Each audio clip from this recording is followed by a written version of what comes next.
জীবনে যত বড় বিপদ আসুক, ডিপ্রেশনে যদি পড়ে যাও, কোনো সমস্যায় পড়ে যাও, মানে আর কোনো রাস্তাঘাট দেখতেছো না, এখন দেখতেছো দেয়ালে পিঠ থেকে গেছে, চারটা কাজ করবা, ইনশাল্লাহ তুমি ডিপ্রেশন থেকে বের হয়ে আসবা। সর্বপ্রথম কাজ হইলো 2 রাকাত নামাজ পড়ে ফেলবা।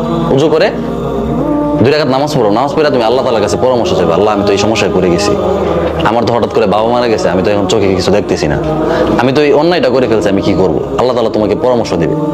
এই কথাটা আমার এক আপা ওই দিন বলতেছে, আমি একটা সিদ্ধান্ত নিয়েছি, নেওয়ার পরে আমি টেনশনে পড়ে গেছি যে হ্যাঁ আমি এখন কি করব।